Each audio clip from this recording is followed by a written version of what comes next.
So, naimbangal daw tayo manan mga kaikit. Yes, mga kaikit. And for today's video cut, agaramid at agaramid. Yes, agaramid tayo ti coleslaw. Yes, mga kaikit sosyal. Pero own version mi lang ato. Di ba kadalasan kasi sa mga coleslaw ngay kat agaj ginawag na repolyo con carrots kasi lang mga kaikit pero ikan tayo ti pipino na mga kaikit. So, gamin nala kagamin ti pipino tata mga kaikit, di ba? Di past videos ko kwa. So, ninayunan mi, kana crunchy mo't ajay. We have carrots, cabbage, mga kaikit. And then, repolyo, carrots, baliktad was. Tapos, and then, white onion, and of course, pipino, mga kaikit. First, meron pa palang kalamansi. Wait lang, ano ba yan? So, terami din tayo pa yung umuna kat atoy all-purpose dressing. Since awan iti mayo may, atoy mga kaikit. Ikabil ko may sakit 1/4 sa atoy mga kaikit. Gamin nagado atoy nga inaramid ko. So, tatay kami, nagaramid kami. Well, siya pinagaramid. Aji kasi garod ko. So, ta aji healthy baon challenge tata iti kwa ni King inyaramida mga kaikit. Next, sa nagadumot ato yun. Tapos ajay ko aksa nagimas ko na ni inang ko. So garamid ako ulit. So ajay, hang kumaamu ati kit di nga recipe mga kaikit. Nagbuya-buyak lang ita, black up.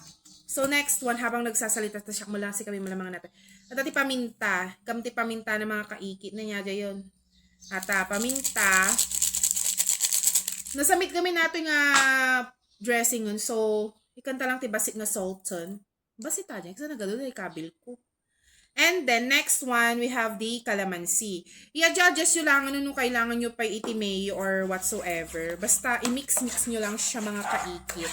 O, diba, para kung nagpro-promo dicer, kasi yung labanan ni Jimoli hindi mo na nga panawan. So, ata lang mga kaikit. So, as simple as that, no, okay na yung consistency niya. Ilalagay na natin lahat, of course, ng ating mga kakailanganin. And then, atoy, carrots, diba? Super duper easy lang. Tapos after that, naimas sa na palang miis basit. And then natin repolyo mga kaikit. Nag-rubber magayam, nagadu. Nag-more mo dyan ginalip ni inang ko. Tapos atoy, pipino. O, diba? Itong pipino na to, adi may sa platter, parang isang buong platter na yung isang buong pipino. Diba nagadu? As, kita nyo mare, ang dami. Sinong kakain? Charot. So, ato naima sa ating mga kaikit. Mabuybuyak lang atoy, pero ang kumutamong kasi gayam kaimas mga kaikit. Gaminin nga na tinangdang pinakbot. Kasi naman ang kaikit, diba? Puro bugoong iti nananalaytay iti dara tayo. So, tata, may yung mati manalaytay. Wait lang. Okay, next one, I forgot naman. Ayan. Ilalagay natin yung onions. White onions ang ginamit namin. Pero yung sa napanood ko is, anong tawag dito? Yung kulay violet. Kung nasangar aji nga unay mga kaikit, eto, medyo matamis siya, ba diba? So, I think it is better na ganito na lang siya mga kaikit. Ayan. So, malapit na. Malapit ko na siyang may prepare. And after that, ba diba? Ang bongga-bongga na niya. So, I think pwede naman siyang ilagay sa mga sandwiches or whatsoever.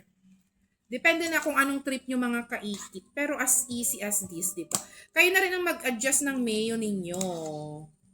See? O, diba? It's perfect. Perfect siya. Hindi siya maano. O, diba? So, feeling ko na imas mo lang no the cheese na ato. Ayan, na-well combine na siya mga kaikita. Nagpay, ano ba yan? Wait lang. Okay, let's try this one. I-try na natin siya, mga kaikit. O, diba? Bayamatan no, kwan, bahalatan. Basta tuloy-tuloy ko latang i-post mga kaikit. Tuloy-tuloy, ngay video. Siyempre, ramanan tayo, o, diba? Saktong, diba dagamin na dyan no nag-creamy unay makapaumay. Pero ito, tingnan natin.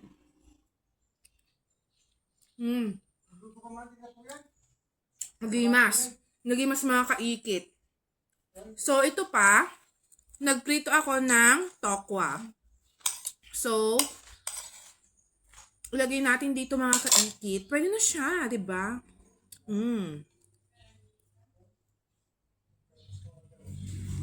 Hindi mas talaga mga kaikit. Try nyo na. Hindi mas. Sige, bye mga kaikit.